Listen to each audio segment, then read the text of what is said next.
Come to DSW for the shoes, stay for the fun. Because let's be honest, if shoe shopping isn't fun, are you even doing it right? So go ahead, try something new. Try something different. Good different. Try something that feels like you. You know, the real you. And then definitely brag about it later. Because at DSW, you've got unlimited freedom to play. With sneakers, boots, and everything in between for every style, mood, and occasion, you'll definitely find shoes that get you at prices that get your budget.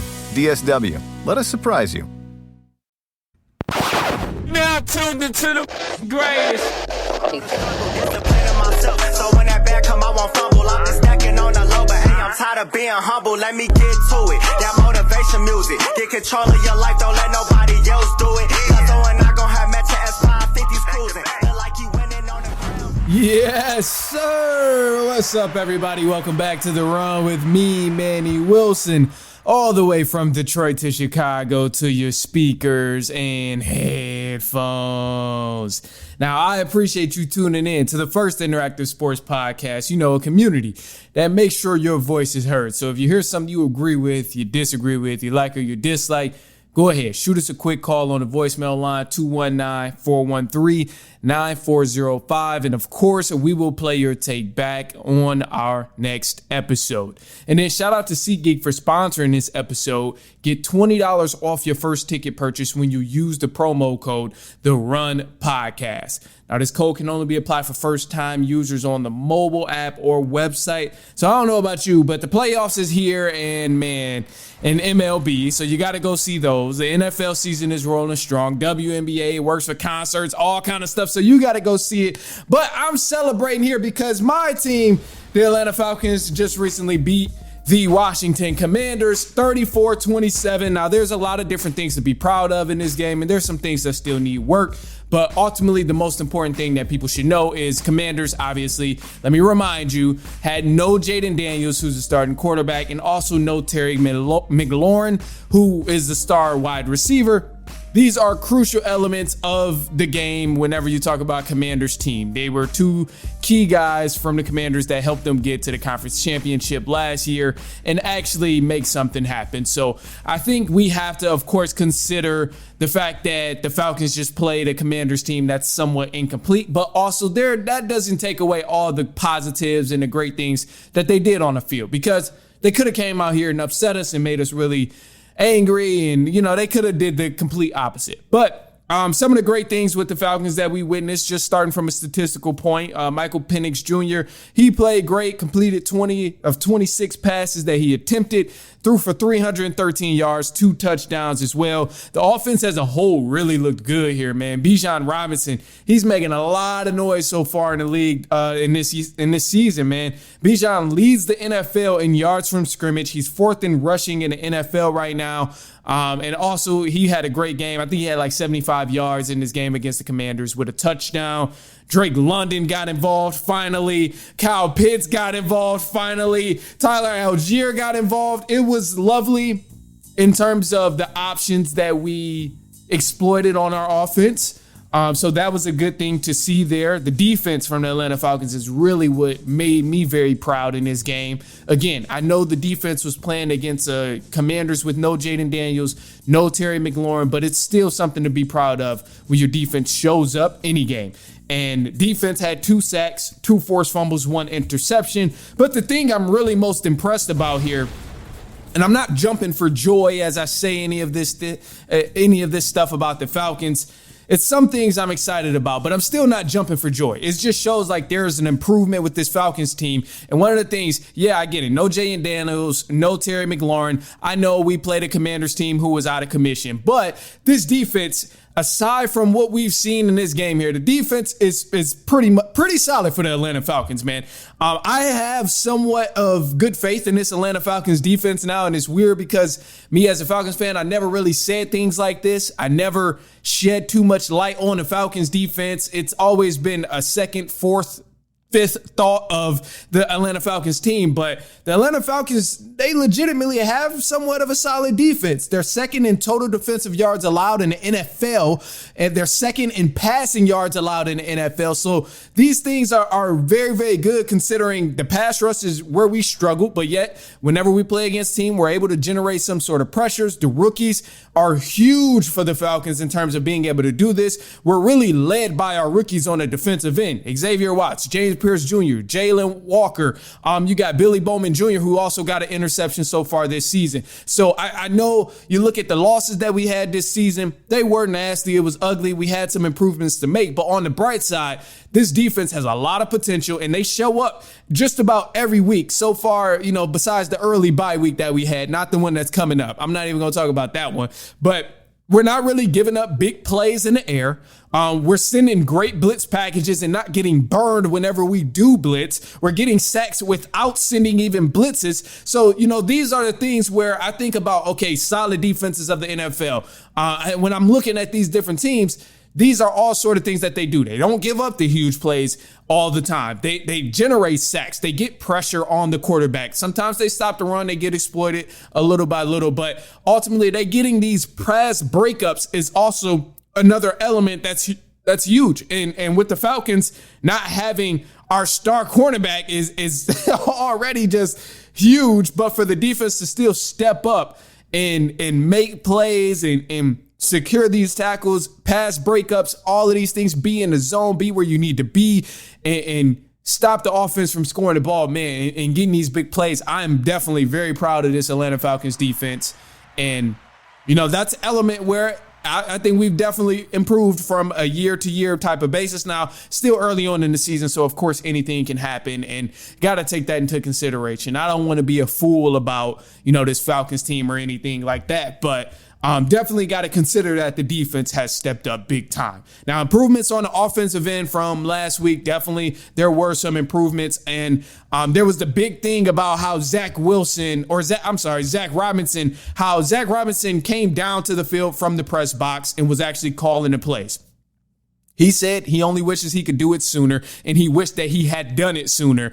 Raheem Morris says he wished he had done it sooner, all of these things. So a lot of great feedback from the Falcons team on Zach Robinson coming down to the field, calling the plays. You could see the difference. I'm not going to say the offense looked the best, like a top 5 offense or anything like that, but they did secure some great plays, got everybody involved. Pitts got involved. They exploited the Commanders in certain matchups in certain areas. I know there was that play where Bijan almost scored on the wheel route, and he had pretty much Bobby Wagner in man coverage, and that was just beautiful to see the Falcons actually exploit that matchup there in man coverage and be able to get a big gain down the field. So these are things, obviously it did look a lot better. However, we didn't really make a lot of mistakes on the offensive end, which was good to see. But I got to be a little picky here, of course. The pistol. We stayed in a pistol, and I didn't think it was bad that we stayed in a pistol this time. We did generate some good offense.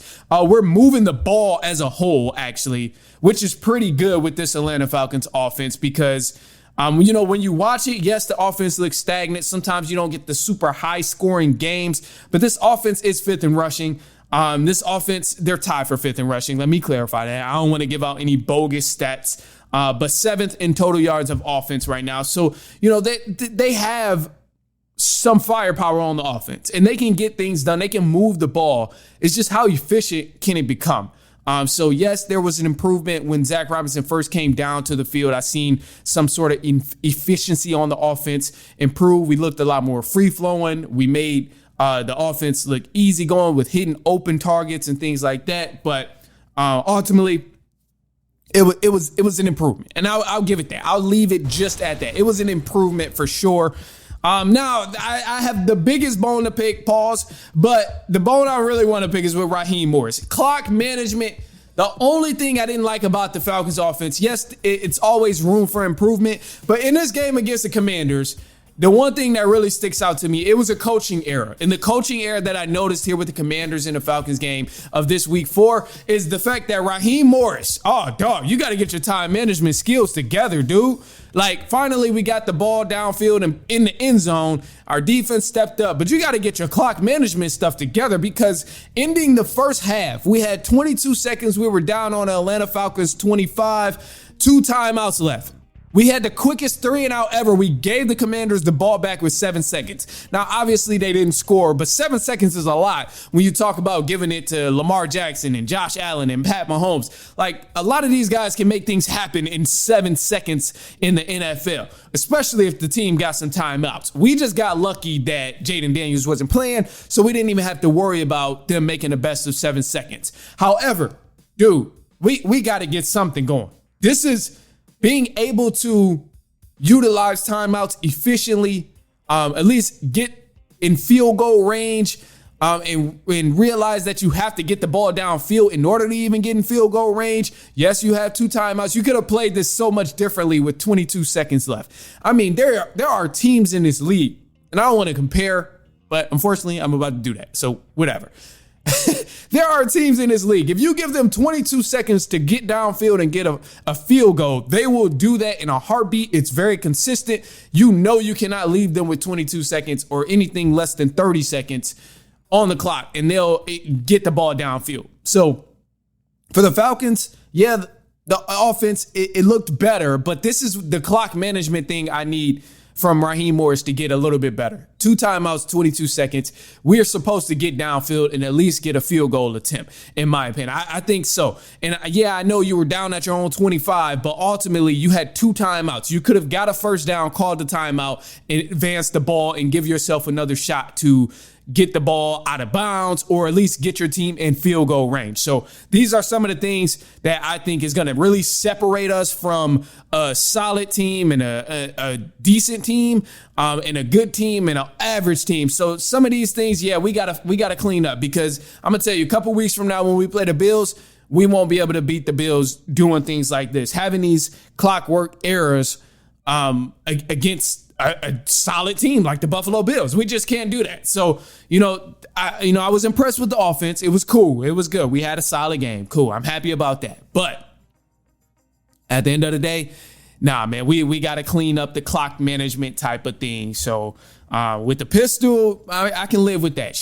Prove to me that it works. If Zach Robinson gonna die by the pistol and he's never gonna leave out of the pistol, prove to me that it works and I'll shut up. But until I'm proven correctly or proven wrong that it's not a good way to run the offense, then I'm gonna keep hating on it. But you got to prove it to me. But other than that, look, man, I'm excited. Glad we got the dub, of course. And, bye week coming up. So hopefully these guys are staying intense. Hopefully they're staying active. And I really don't want this team to lose any steam. So coming off a bye week can be sometimes a blessing. Sometimes it can hurt you depending on what you guys are doing during that time. So I'm hoping we stay locked in. But I do have some audio here. It's Raheem Morris. At the end of the game, he, gave his little victory speech to the team after winning. So this is Raheem Morris in the locker room with the team. Here he is. Everybody, man, how we start this thing, man? Bring it in nice and tight. Bring it in nice and tight like we started this thing. Hey, guys, that was an all-around team win right there. Right? That's how you go dig deep, find out who you are in practice. And you come out, you go play ball. That's what we got to do at times. But I got to bring up this point right here. Man, this guy, he went through a bunch of stuff this week, man, for us. For all of us. Josh, where you at, man? Sir.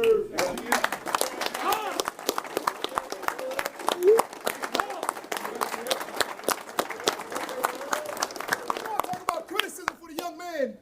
You got to give him one, man. Those key third downs at the end of the game, icing this thing, putting this thing away, let the defense go out there. Let's go out there and see the best playing football. Young Mike. Amen.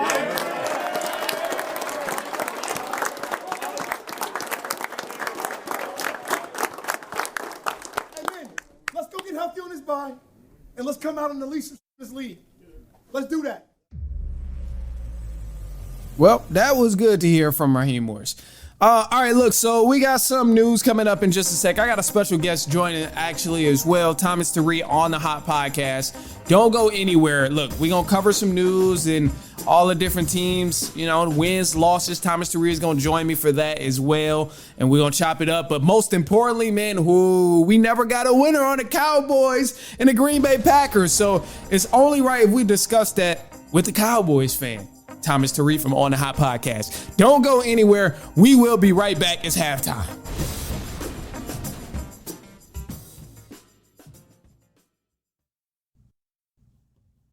DSW, birthplace of the humble brag. Here, the shoes are so good, no one would ever know how little you paid. If you didn't go telling everyone, that is.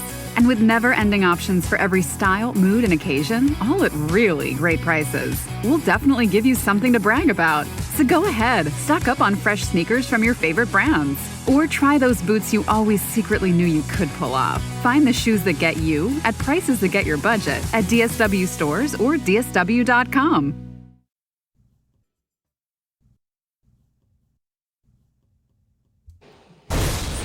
All right, what's up, everybody? Welcome back to The Run with me, Manny Wilson. All right, I'm here with my special guest, host of On the Hot Podcast. Thomas Tari is here with me today to break down a couple different things this NFL Sunday. Tom, man, what's going on, bro? I know you're back from off the road. What's up, man? Glad to join in today. Voice a little cracked up, but we're still here. I'm glad to be on the podcast today. No, man, I'm so glad to have you, man. And if you don't know, Tom was at the Cowboys game, the Cowboys and the Green Bay Packers game. And, man, Tom, he a Cowboys fan. I'll let him live. I'll let you live today, Tom. I'll let you live. But no, man, this is crazy. So I can't wait to talk about this game. But before we do, I'm going to just run through some scores really quick of everything that happened leading up to that awesome, amazing game from the Cowboys and the Packers. So Thursday Night Football, we kind of caught, it was snooze fest, if you will. Seahawks, Cardinals, Seahawks won. Then the Commanders, they fell short to the Falcons. Vikings, they lost to the Steelers, actually, by 3 points. Bills, they beat down on the Saints. Lions beat the Browns. Patriots beat the Panthers. Giants beat the Chargers. Eagles, they ended up beating the Buccaneers in a close matchup. I had my eye out on that game. I thought that one was really cool. We had Texans and the Titans. Was it close? It wasn't close at all, actually. 26-0. Texans ended up smacking them. You had the Rams and the Colts, which was a solid game. 49ers, they fell short to the Jaguars. Chiefs, they beat the Ravens. Bears, they beat the Raiders. And the Cowboys and the Packers, we didn't get a winner. so Tom, bro, look, I was watching this game, and I'm like, man, it's going back and forth. It's crazy, crazy competitive. Dak is on his A game. Packers, they were a little sloppy, but ultimately they buckled down. We're spending all these hours watching this game, and then get to overtime. I'm like, oh, snap, we get overtime. So I'm like, all right, I guess I'm staying up late tonight. I got to work in the morning, but I guess I'm staying up late. I couldn't believe it. I wasn't aware of the tie rules. Because I just wasn't aware of the tie rules, but I couldn't believe it. It was such a great game, and for it to be capped off by a tie, I didn't understand it. Yeah, and there's a lot that we're going to talk about, because I like the tie pin that you brought in, and we could talk about the game first. So the game last night, it was absolute cinema. Like you said, man, this was already in the conversation for one of the best games of the league 4 weeks into the NFL season.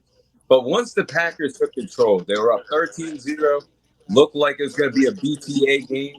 But then the block kick that Cowboys had to score 2 points on the board, it seemed like that woke the Cowboys up, and we got a thriller after that. Man, I know the story was all about Micah, but like you said, the two quarterbacks had a great duel against each other. Dak Prescott, Jordan Love putting up 300-plus passing numbers, multiple passing touchdowns. And they put up 40 points together, a combined total of 80 points scored in this overtime game. So this was a classic. This is everything you want for 5 quarters of football.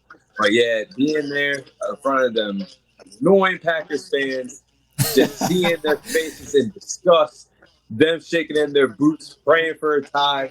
it was a great atmosphere at the game last night. Man, that is crazy. I couldn't believe it because one, I'm one person to say like Dak is a top 5, or he was a top 5 quarterback. I readjusted the order, but in the past I've said Dak is a top 5 quarterback, especially when healthy. Like when he's on his A game, he is on his A game. And yes, they had the slow start, but after that block kick, the whole entire momentum changed. Like drastically. Yeah. You was there, so you really know how it changed, but just watching it, it really shifted. And then Dak went down. Credit to him, man. I really feel like Dak don't get enough flowers. And, you know, I love to take jabs at the Cowboys whenever I can, as you know, but I really think Dak don't get his flowers because to score twice before the half, like, and capitalize on those opportunities, those were, man, monumental in terms of turning that game around and being able to actually give his team a shot to win. So I was shocked. They did a good job at containing Micah Parsons as well. And I was like, I thought Micah Parsons was going to go down there and eat in his debut back with back in Dallas. So I was shocked to see that he didn't really make anything happen. Yeah. And that's the thing I was telling the Packers fans. I was like, look, I love me some Micah, but you line him up against Tyler Guyton. Tyler Guyton used to give him problems in training camp.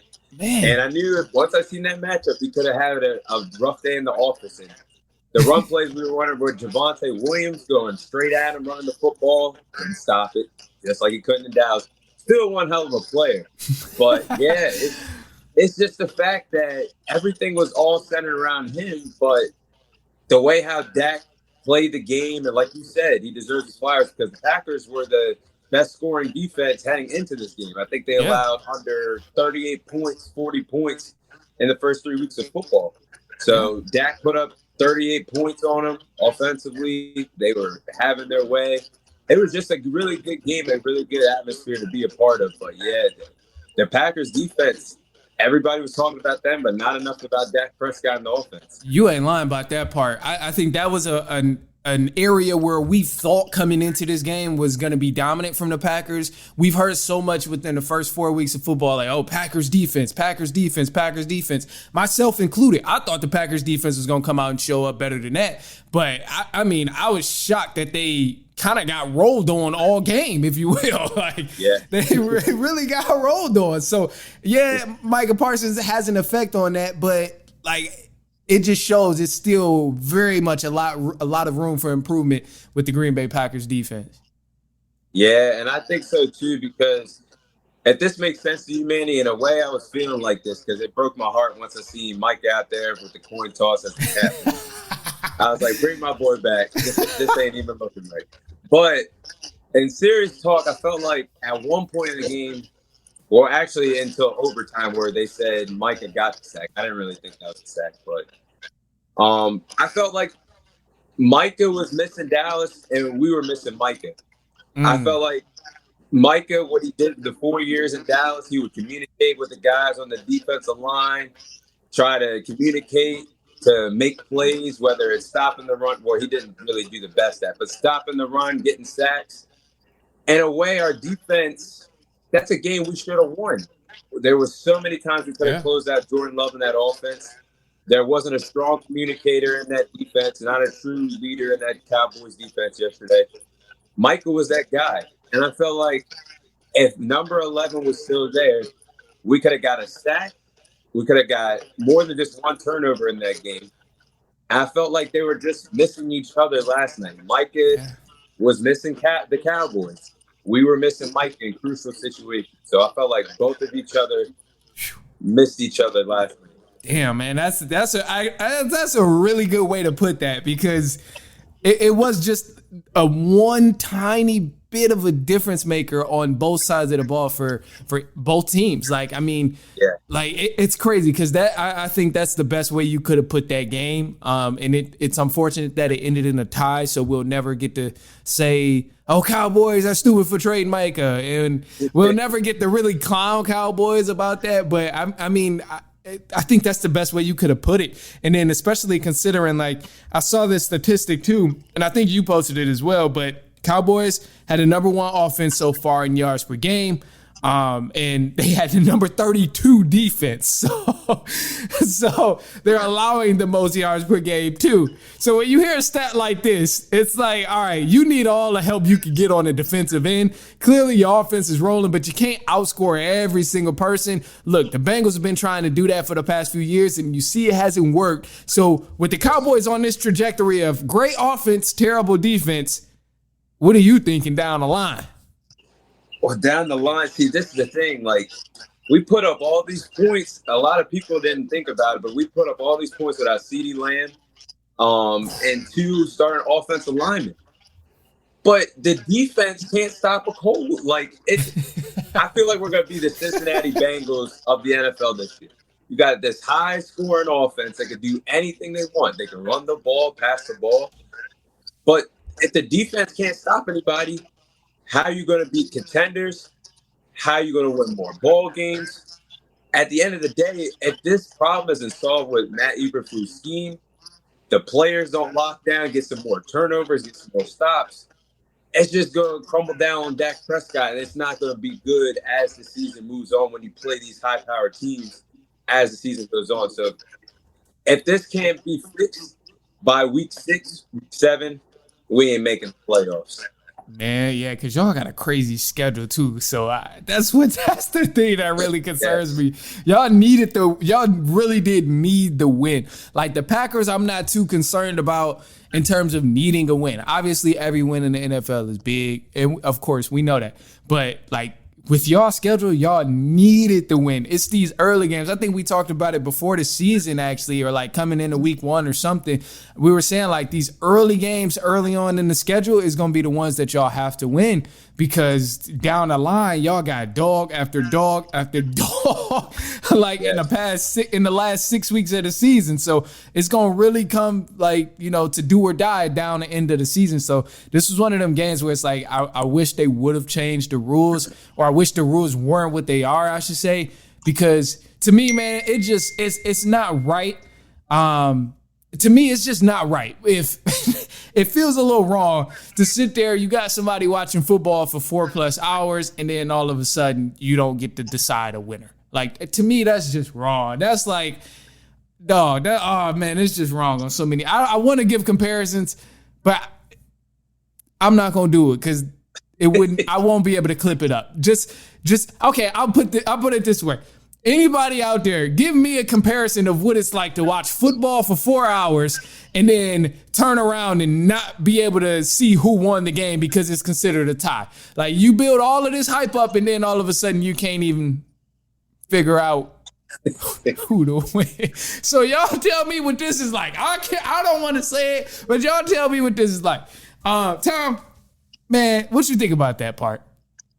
All right, so there's a lot we could talk about for that part. So I want to back to the game, like being there, like when that 1 second was there, I was just like, can we just remove this 1 second because someone deserves to win this game? I'm just like, this is a waste of a second because everybody knew they was going to make the kick. So you're like, you don't win the game, you don't lose the game, you're in the middle. So you don't know how to feel about after the game. It kind of feels like a loss in a way because you don't win the game. Yeah. You're like, it goes like for us, we're 1-2-1. Like, that don't look right. That don't look right. The Packers, 2-1-1. That don't look right for them either. So when fans left the stadium, it was just like you could hear a pin drop. Nobody was talking trash. Everybody just wanted to get out of it because nobody won. Nobody lost. It was like the blood. Hey, that's the comparison right there. It was like the blood and Crips coming together to celebrate something they disagreed on. That is, yeah, man. Because I'm just thinking about that now. Like, bro, y'all, like, literally nobody in that stadium, no fan was able to actually leave happy. Like, Packers fans, you couldn't leave happy. Cowboys fans, you couldn't leave happy. So nobody was able to like leave the stadium and be like, great, like, yeah, what a game. Like, nobody could leave and be happy. That's crazy to me that the NFL, a professional league, the National Football League is allowing games to finish like this. I could see it maybe this was, Pee Wee Junior or high school or even college football, it would still be crazy to do that there. But come on, man, this is the National Football league, and they just ending like that. And that's where two things I got to say about that with the ties and everything and the rule changes. So we've been through so many rule changes at this point. I'll go back to the most previous one, Manny. Mm-hmm. I want to say it was the overtime rule like a year or so ago, maybe 2 years ago, where if you scored a touchdown, the game is just over. The other team don't get a chance to put points on the board or so. Yep. And that was for regular season. Then it changed in the playoffs. But I feel like because of what Patrick Mahomes did to Josh Allen, they sprinkled in that type of magical touch. Preach. You get that you are superior, Josh Allen, to match Patrick Mahomes or do something about it. So just because he's so special and a top 5 talent that everybody loves, they changed the game all because of him. Preach.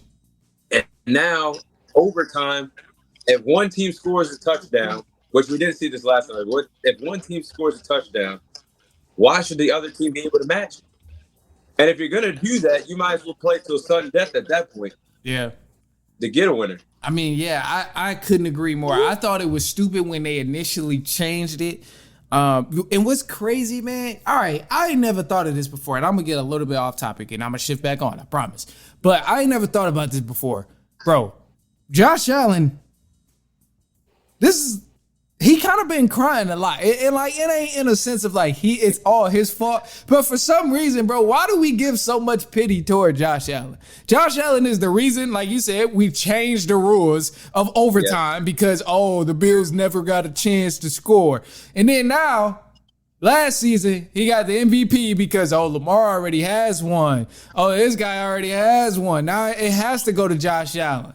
Like, why we got so much pity toward Josh Allen, which is just crazy to me in the first place. But I agree with you. That's a side note, but I agree with you on the whole thing of overtime rules. We got to just go to sudden death, bro. If the game don't end until 3 a.m, 2 a.m, so be it, bro. So be it. I'm sorry, man. But it makes for good quality football. And I think when I'm looking at different leagues, whether it's NBA, whether it's, especially soccer leagues, like, I mean, you go into PKs, and they're dueling. Like, if it's tied, they're going to keep kicking. Like, it is what it is. Like, I mean, certain leagues, that it is, we getting a winner. It ain't no tie. Like, you competing at the highest level, it shouldn't be no damn tie. So, I think that's just crazy to me. But, yeah, so be it, so be it. It is what it is.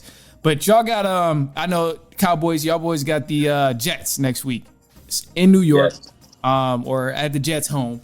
So it'll be an interesting matchup, man. I'm looking forward to it. I really want to know if Dak can continue this type of consistency. And I think if he does, y'all will probably see a lot. Y'all get in the playoffs. I think so, possibly.